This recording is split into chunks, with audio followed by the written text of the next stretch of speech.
Hello, everybody. Welcome to another exciting episode of Social Trends here on AtikuLive, and I remain your favorite host, Sarah. Hello, everyone. Good morning. Welcome back, Sarah. I am Tony Bakanista. Nice to have you once again. I know you missed my face, but I'm back here to give you the biggest gist in town. Okay, let's start with Reverend Father Mbaka, who has been removed from the adoration ministry. Yesterday, he made the announcement himself during not yesterday, sorry guys, my bad. On Sunday, during the Mass, he made an announcement regarding this. And he said, while I proceed to the monastery to continue with the remaining disciplinary exercises as directed, I wouldn't know how long, but the church has appointed Father Anthony Amadi, one of us, to be overseeing all the affairs of the ministry, to be assisted by other priests pending my return by the grace of God. And this begs the question, could this actually be permanent? First thing. Secondly, it is said that, this removal from seat was as a result of what he said concerning the Labour Party presidential candidate, Peter Obi. He made a statement saying that Mr. Obi will not be president of Nigeria in 2023 because he's a stingy man, in quotes. He also said unless Mr. Obi returned to his adoration ministry to apologize for refusing to make a donation to the ministry when he was asked to do so, his ambition to become president of Nigeria will be fruitless. These were the words of Reverend Father Mbaka. Politics and church. One of the consequences of the actions of Peter Obi is dragging the church into the murky waters of politics.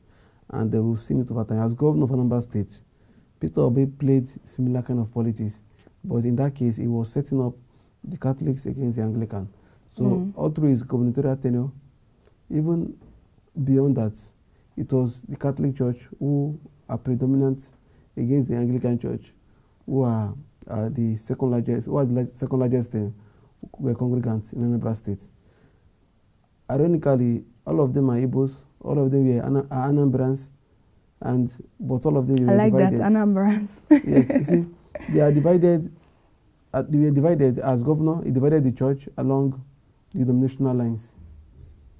As of today now, in Anambra State today now, some Catholics, they feel that they are the heir to the gubernatorial seat of Anambra State. Not for anybody, because they are Catholic, because of the precedent set by Peter Obi. So that is legacy. Now, before I go into them, because I'm just giving a background story of Peter Obi. During his, when he was governor, one of his staunch opponents was Senator Anduba. He was a senator for Anambra North Senatorial District. And Anambra South, rather. Anduba is an Anglican. When Anduba was candidate of PDP in 2007, when he was vying for governorship and he won, the Peter Obi group brought the issue of Anglican Catholic. But Anduba won on everything. In 2010, when they wanted to run the election, PDP fielded Soludo, who is a Catholic, because Peter Obi was already spreading the Anglican Catholic narrative to destabilize the state. While Peter Obi is a Catholic, Soludo a Catholic, Anduba an Anglican. So it was like a denominational politics. In 2013 rather, Peter Obi brought in Chief Obiano from the US. He was saying that he's a devout Catholic. Understand? Now, all through this period, he was setting up the Catholics against the Anglican. In 2023 presidential election, he has moved beyond that. Firstly, he was moving from one Pentecostal church to another, campaigning and everything. And when he saw that Nigerians are not fooled, what he did in Anambra, we've seen it, we've noticed it, and we can't allow it to be replicated at the national level. He now moved to Mbaka, and it is not the first time Mbaka will be prophesying or predicting about the chances of any candidate, whether for governorship or presidential election. He's a reigning father, yes, but he has his rights to his opinion. Mbaka said Peter Obi could not be president of the country. But of course, Peter Obi will not be president of the country. Everybody knows that. In 2023, the fact that firstly, he's not popular, secondly, he's running under an unpopular party, thirdly, he doesn't have the network And fourthly, he's running at a time where Nigerians are behind a particular candidate from the northeast, the person of His Excellency AtikuLive, unifier. So time is against Peter Obi as far as 2023 election is concerned. Now, for Mbaka to say Obi will not be president because he refused to make donations to him and because of his visa, most people say, oh, Peter Obi didn't give shishi. He's just saying that Peter Obi is stingy and God loves a cheerful giver. So if you don't give, how can you get? See, it's very simple. You have to have the spirit of giving. Even if you're not looking for something, have that spirit of giving. Mbaka runs a ministry. That ministry have a welfare department that caters for the needy and the poor and everything. That ministry uses donations, offerings, and tithes to take care of certain things in the church. Now, giving is not a must, it's not mandatory. It should come from the heart.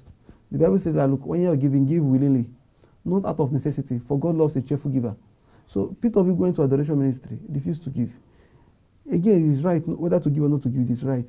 Now, Mbaka said, look, okay, the fact that you refuse to give, you know the president. It's also his right to make an opinion.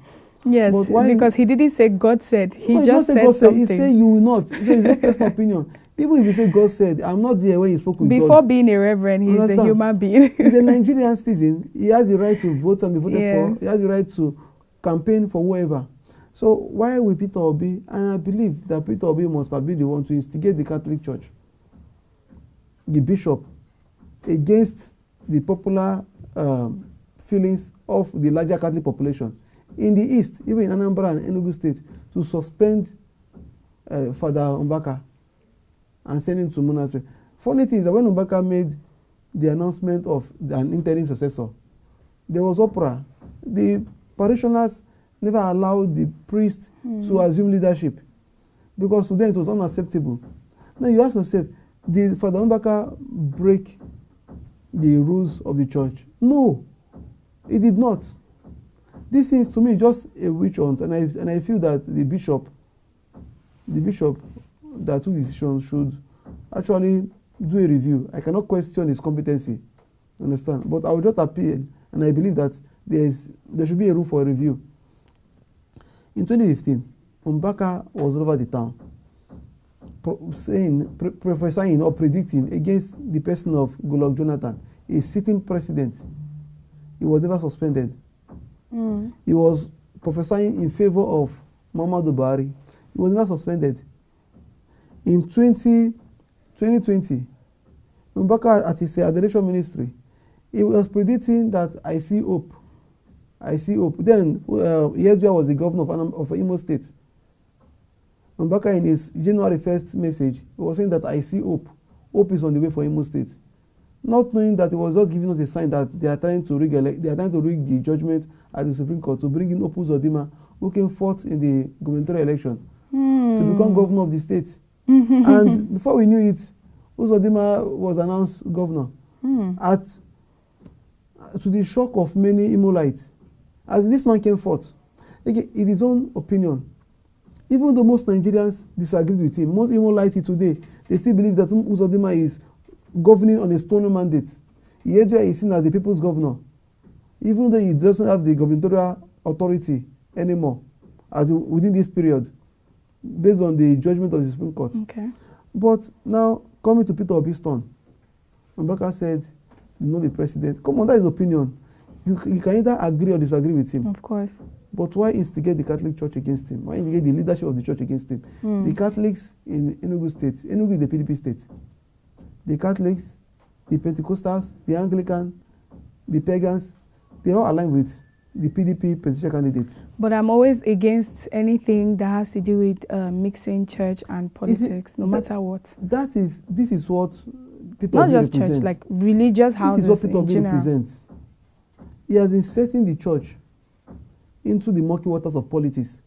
I remember as governor, he would be going around with his rosary and everything, just making it look as if his pearls and everything. See, there is no doubt. I also want a governor, a president, an aspirant, a candidate. You have your right to practice your faith, to worship. But please don't drag it into politics. Because the church should be a sacred place of worship. It should be a place where we go there to worship our God and we go out. So, as it got to the turn of Peter Obi, everything scatter.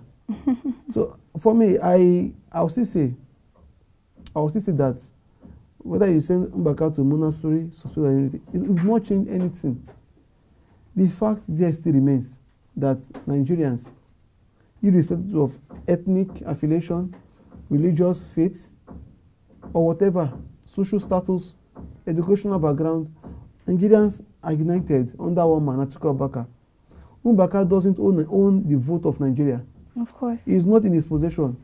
Whether Mbaka said Obi will be president or not, it will not change the fact that Obi will not be president in 2023, as long as Nigerians are concerned. Yes, that's the kind of confidence we want. And guys, we already know the reason why he's saying this. Oh, well. And again, yesterday, the APC presidential candidate Bola Ahmed Tinubu he broke the internet. You guys must have come across the video of him riding a stationary bike, and he tweeted that video while saying that people think he's dead, while some think he's running away, escaping some. But then he's like, "Oh, I'm here, healthy and strong," citing that video. You understand? So now people are saying that video, youths of these days, they will dig and dig until they find answers. So that video, these people are saying that this video is from 2013. And truly, if you see the way he looks in that video compared to a recent picture of him in the UK, guys, it's not adding up. How can this person look like this today and look like this last week? Like, it doesn't make any sense. It's looking like this person has aged over 10 years, and then you're telling me this is just a 1 week difference. Jagaban. Again, when the video was released, I said something to somebody. I said, when a king starts telling his subject that I am the king, it shows that he's losing his throne. Somebody being alive or LD, it's not up to you to say I am LD and I'm alive. People will see it by your activities and your actions. And you see, when the video first came out, I was not even discussing the veracity of the video. I was just talking about the fact of the video. If you say you're healthy, you're alive, there's no problem. You are absent at NBA conference, that was held in Lagos, where you reside. You are absent at the Atiku Abubakar and others who are present. You are supposed to be at Lagos State Chambers of Commerce and Industry Economic Blueprint Summit to interact with them. Atiku Abubakar was there, interacted with them. He showed them his blueprint, and they applauded him. Peter Obi was there, interacted with them. He kept talking about statistics without telling them his blueprint. They went home disappointed. Bola Tinubu was supposed to be there, but he like he's basically running for presidency in absentia. Now, like this when is serious. Buhari was running for president in 2015, Tinubu was all over the place around 2014, campaigning for Buhari. Now it's his own turn to campaign for himself. He's nowhere to be found. It's not like an oracle. To communicate with Tinubu, you have to meet his DBA, who are the spokesmen. That's the way to communicate with him. He doesn't talk, doesn't come online, on air, doesn't come on social media, doesn't even stay in his house. So if you want to hear from Tinubu, you ask Dele Alake. Dele Alake will consult the gods. Whatever he tells you, whether he's what the gods say or not, you take it like that. Now, going back to that video. That video was posted in 2013. That video, that stationary bike video. Yes. Specifically at his home in Bodilon. And funny enough, he was the one that even shared it himself. While campaigning for Mama Buhari. So, they're bringing it in 2022.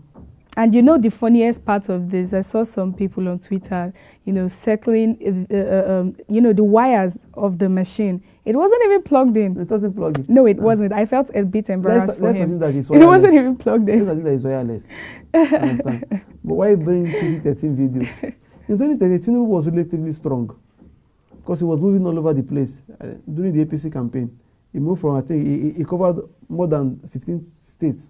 I can remember. Now, but in 2022, Tinubu is not that strong. Between 2013 and 2022, you have about 9 years. 9 years is a whole lot of time. A lot of things must have happened. Health-wise, Tinubu is not strong. Mental-wise, mental strength, he is not that fit. The best thing for him, I always hammer on it, he should stop allowing his handlers to put him in an embarrassing situation. withdraw from the race. Take care of yourself. Enjoy your life. God has blessed you with everything. He was a governor of Lagos State. He's a political bulldozer in Nigeria as long as the average Nigerian is concerned.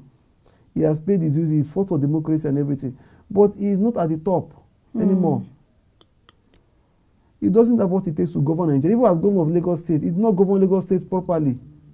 Lagos State today is a mess because of Tinubu. Lagos State generates 50 billion naira every month on IGR. Go and look at the state; it's a mess everywhere. No houses for low-income earners. Poor housing scheme, poor road network, traffic everywhere. No new cities have been built in Lagos. Badagry is still in a mess. Alimosho is no-go area.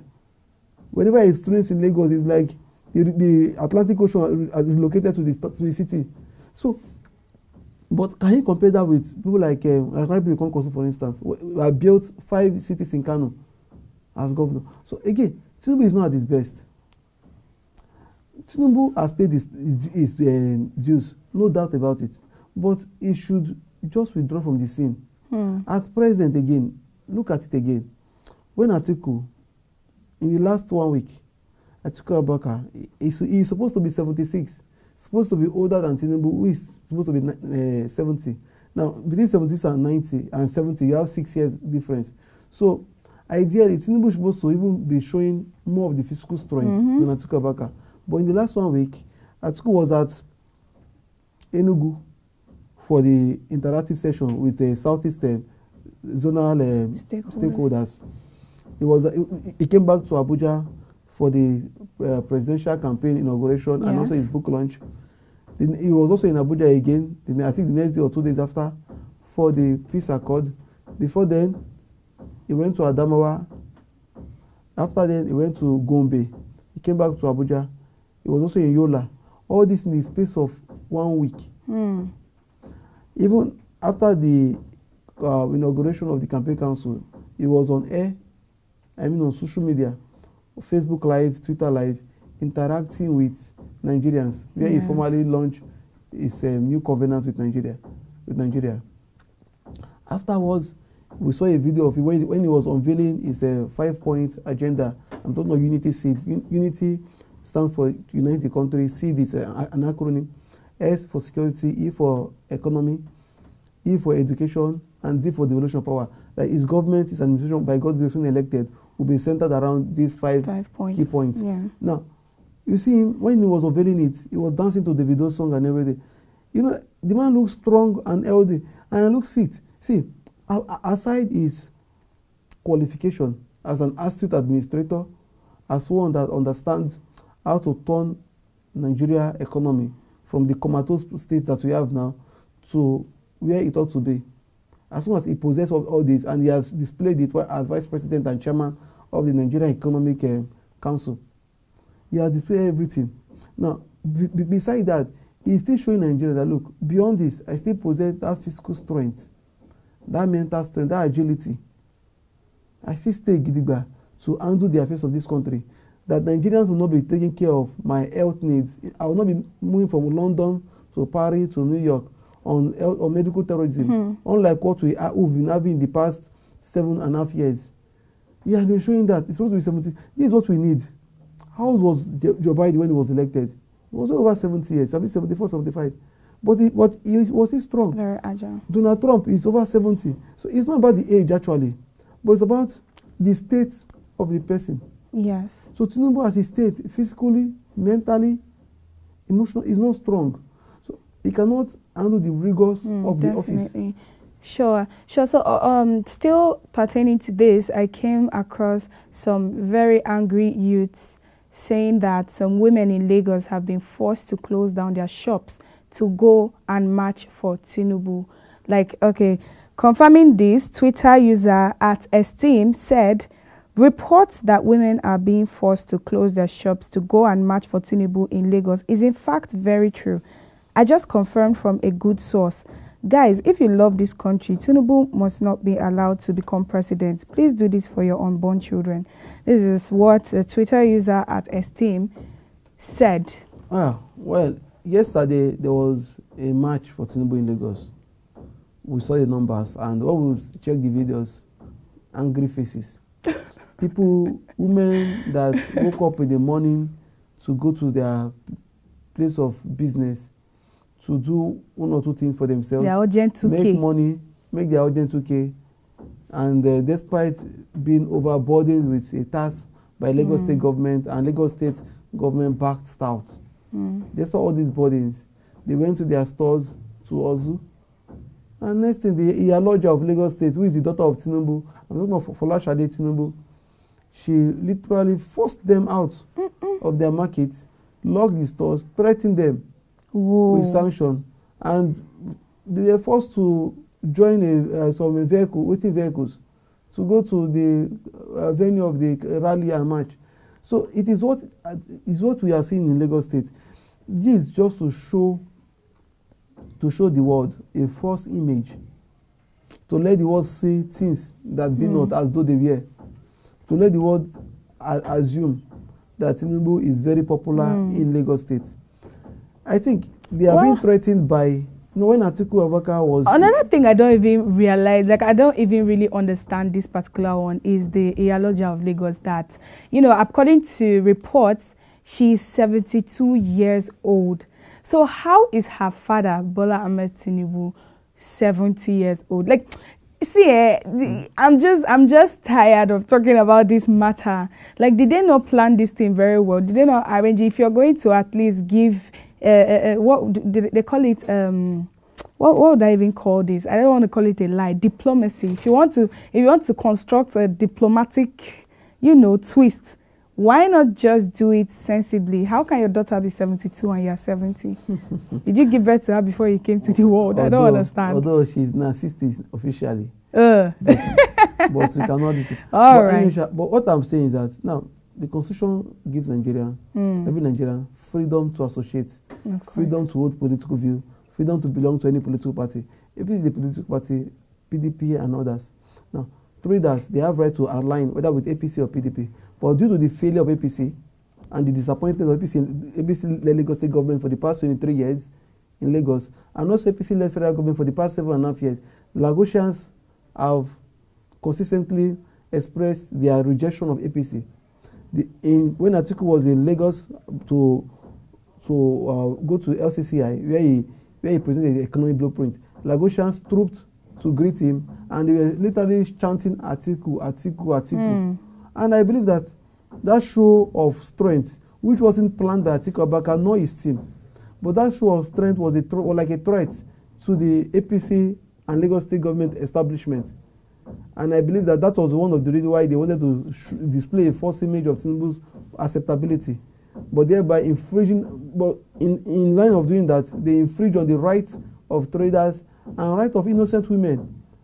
These women, they are mothers, they are people's wives and people's sisters, but they are dehumanized, forced, and mandated. And I will not be surprised that the Iyaloja will give an order mandating them to submit their PVCs to her through the local market leader. No, because if they are forcing them to go for a match, what else would they really force these women to do?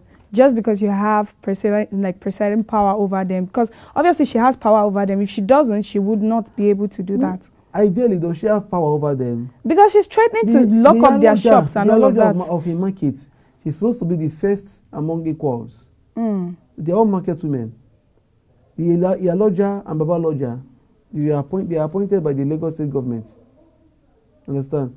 For them to, ideally, the purpose of those offices is to have a kind of a platform where the government and the market women can interact. Because since the government cannot meet with the whole traders at the same time, so they have to. Okay, so they are basically representatives. That is it. So they are the reps of. In fact, ideally, they are the servants of the traders. Understand? Ideally, they are the servants of the traders. So they are like first among equals. But Nigeria and Lagos State especially, how they abuse power and privileges. So it's not like Iyaloja, she was not elected by anybody. Our office is not constitutional. It's just like a peer group of a team. The Lagos State government hijacked and make it to like a form of enslavement to innocent traders in Lagos. Well, let's just hope that this kind of thing does not keep happening for the sake of not just stop. What is ASU talk would have ended. But then, I mean, it's this administration. We never stop talking about the same thing. So let's talk about this now. So there was a meeting that was adjourned by the Speaker of the House of Reps, Femi Bajabiamila. So we have the Minister of Labor and Employment, Chris Ngige. He stormed out of the meeting angrily. Why? Because he confronted the chairman of ASU for saying that people should not vote for APC again. He made this statement, not even, like he made this statement a while ago. I came across that a while back. He made a statement that people should not vote for this administration again. So now we have the Minister of Labor and Employment angry, apparently, for this. Well, you see, one thing that APC have been consistent in doing is disappointing Nigerians. And they've shown that again. The federal government failed to resolve the ASU strike, ASU demands. The House of Reps stood up, set up a negotiating team to liaise with the federal government, the ASU, and the federal government and the lecturers through the ASU. They had meeting. While they were having meeting, the Minister of Labor and Employment, who is supposed to be a public servant by virtue of his office, but because he saw himself as a public emperor, he stood up and left the meeting angrily. Why? Come on, you are the offender. You are the one getting angry, saying that the ASU chairman, ASU president, Professor Emmanuel, he said people should not vote APC. Who will vote APC? I'm sure even Ngige himself will not vote APC. But it is the truth. Now, but let's leave that aside. Professor Emmanuel have right to his opinion. If President Buhari and the most of the country is saying that vote APC, why should Professor Emmanuel say don't vote APC? Everybody should be held accountable to their own opinion. So if the federal government and the Minister of Labor should not think that they can teleguide people to make electoral decision, APC disappointment, when people were cajoled and deceived to vote APC in 2015, the PDP government did not get angry at anybody. PDP government accepted it in good faith. PDP government ensured that the election was free, fair, and credible. And APC took charge. But in 2019, the APC government failed to replicate that free, fair, and credible electoral process. Even after the election was held in a credible manner, PDP won. They went to their collation center to change results, and they went to court to defend it. And it's unfortunate that our learned justices, they upheld that result, as announced by the INEC, even though it doesn't represent the mandates of Nigerians. But that as in 2023, people have also been striking for 7 months. Economy is in shambles. This interest rate has been increased by over 23%. That means that local production will suffer. Local commodities in the market will go up. Of course. Because when you collect loan to fund your production, you are paying so much in interest rate. You have to count part of those loans, of course, definitely, to your running cost. At the end of the day, it all boils down to every civilian, every citizen. Now, we all feel it. Why should people vote for APC? People cannot, even Ngige himself cannot even go to Anambra on Mondays because they sit at home, declared by non-state actors. So Ngige himself, he cannot go to his village on Monday. Yesterday was Monday. Ngige cannot go to his village. And you are saying, why should people vote for APC? See, let me just tell you what I'm seeing here. I just see the federal government, this particular administration, being very, they don't want to deal with this ASU issue because is this not an official meeting? It's an official meeting. How can you carry grudges that, okay, this person said this? This is not why we're gathered. We didn't gather here because of this. They would have settled that behind closed doors. Even in that meeting, among the House of Reps team, the APC members and PD members. So it's not a partisan issue. It's not. If Ngige wants to be partisan, and if he had any issue about that, why did he first honor the meeting at all? Like, why did you honor the meeting if you knew that you were coming to talk about something? responsibility of the ASU lies on the Minister of Education, not even Ngige. Ngige is only being a busybody in this matter. Adamu should man up and meet the demand of the lecturers. Ngige cannot solve their problem. Ngige is supposed to protect their interests as employees of the government, as part of the labor force, but he has failed in his duty. He has failed there woefully. Instead, he took them to court. People say we want our demands, they are taking them to court. Adamu, the minister, is just being nonchalant. He is displaying I don't care attitude. Because we have a president that condones misbehavior. So, Ngige walking out is just about APC. APC see themselves as lords, and they see Nigerians as the minions. So they're like the lord of the minions. As long as they are concerned, we are their subjects, they are our emperors. We are supposed to fall in line to their whims and caprices, and not to telling them what we need or what they should do. So the fact that you speak the truth to them, your truth becomes like a rebellion to their ears. And if care is not taken, they may even charge you for treason for just speaking the truth. That was the truth. Don't vote APC, they failed us. That's the truth. Can Chris Ngige, being a Christian, swear with the Bible that APC has not failed? So nobody can come out to say APC has not failed. Even Tinubu himself, the APC candidate, can he come out and say APC has not failed? The last time when they asked him, he said, people are talking about the price of naira to dollar, naira going up against the dollar, and naira falling against the dollar. Yes. And 1 naira is over. Then it was about 600 and something. Oh, now it's almost 750. No, it's 750. He was saying that why Nigerians complain about naira dollar is and Nigerians being paid in dollar. So he said that. Yeah, he said that, and he's supposed to be an accountant. He's supposed to know that our economy is largely import based, and the fact that it's import dependent, you need to source the dollar to purchase the commodity outside the country. Import to Nigeria. Now you are putting stress on the dollar, so the more the naira fall against the dollar, the more hardship for the average Nigerian. Definitely. But again, this is common economics. So, but he's supposed to be a first-class accountant. Understand? So, it's part of what we are saying. Nobody will say PC has not failed. Even Ngige himself. Ngige is a medical doctor. I believe that he owns a medical facility. Can he say that what he normally charge as if for consultation in 2015 is it the same that he's charging now? Is the best place the same amount? No, see, again, we should be honest to ourselves. Ngige buys fuel in filling station, even though he gets some free from some filling station by virtue of it, but he still buys. Understand? Now, Ngige buys recharge cards. Ngige buys clothes, wristwatches, everything. Can he compare the prices? Inflation rate is so high. Do you know, yesterday I tweeted something, I said, unemployment rate among youth is up to 23%.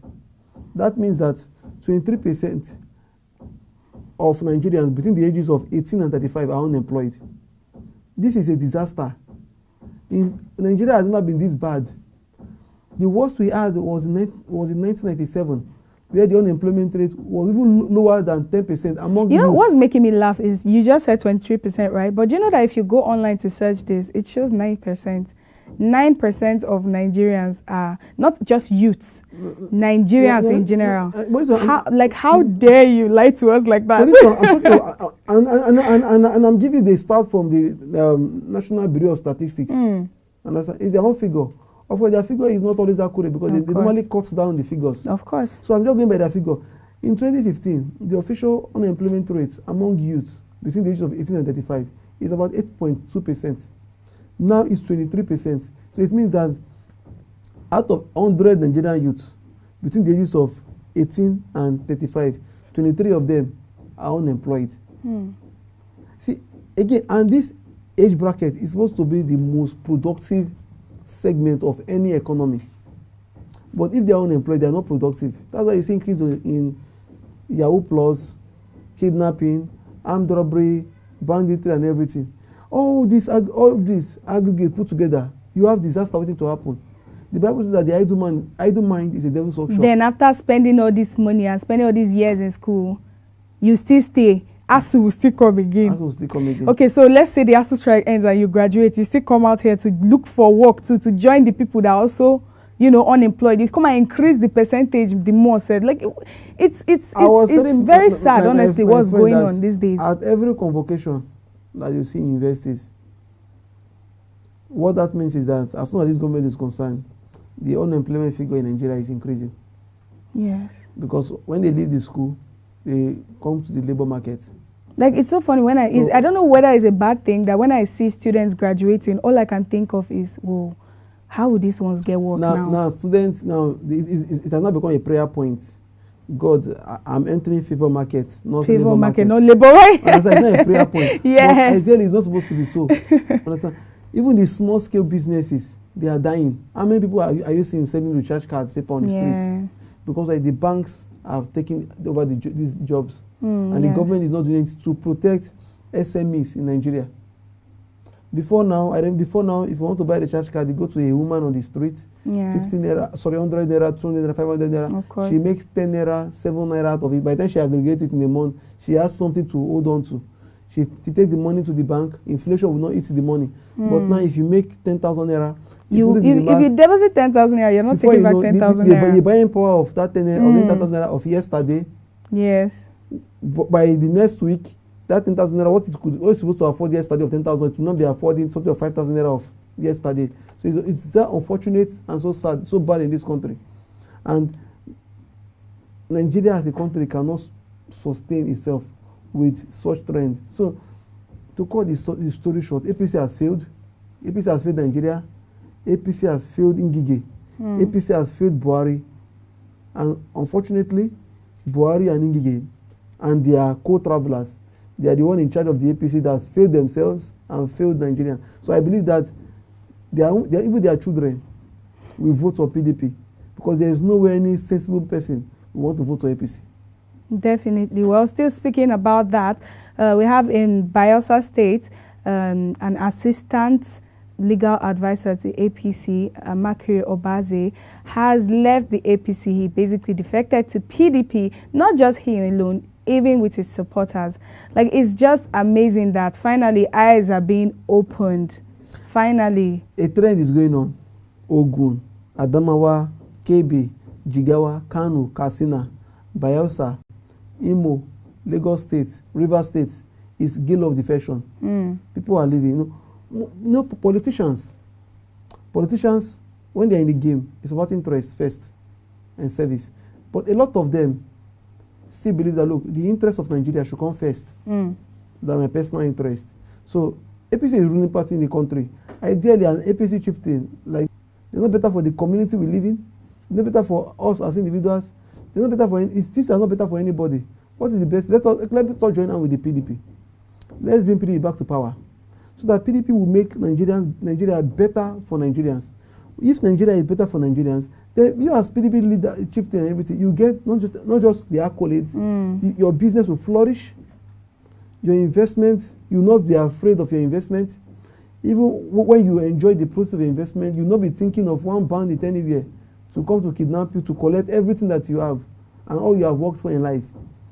So, it is not unusual to see people defecting, and I'm so happy that progressive Nigerians in APC, their eyes are open. They understand the difference between sleep and death. They know the difference between talking and being dumb, and they see that APC represents what should not be in a sane society, not in Nigeria. And I don't wish any country in the world APC. So to them, it's better they jump ship now, and a lot of them still in the government and still in the party are waiting for opportunity to formally dump the party. Of course, you must have heard that the former SGF, David Babachir, former Speaker, His Excellency Yakubu Dogara, and senior leaders of APC, including the incumbent Vice President, Yemi Osinbajo, they are sympathetic with PDP. Their supporters are not even campaigning for APC. A lot of them are probably saying that, look, don't vote APC. Babachir said, look, if you like Nigeria, don't vote APC. God hates waste. Don't waste a vote on APC. Dogara said there is no way APC can win. There is no way APC should win. There is no way APC should be voted for. Senior leaders of APC, people that are in the system, they are saying things.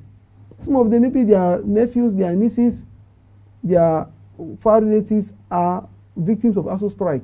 Some of them, their brothers, their cousins are lecturers suffering the pains of ASU strike. So again, nobody can vote for APC. The only people that can vote for APC are bandits. Fight against in terrorism. Zamfara State. Understand? You heard the former APC chieftain, Baraje, saying that bandits and terrorists were mercenaries imported by APC to rig 2015 election. Understand? So these are the only people that can vote for APC. Thugs, people that publicly acknowledge that they are members of cultist organization. I'm talking about the person of Tony Kabaka. Those are people that can openly work for APC. Well, guys, we've come to an end of today's segment. I hope you had a wonderful time. Please don't forget to like, subscribe, share, and please drop your comments. Until next time, I'm Sarah. And I am Tony Bakanista. And as usual, ensure you tell at least one person about Atiku Abubakar today. Thank you for today. Bye, guys.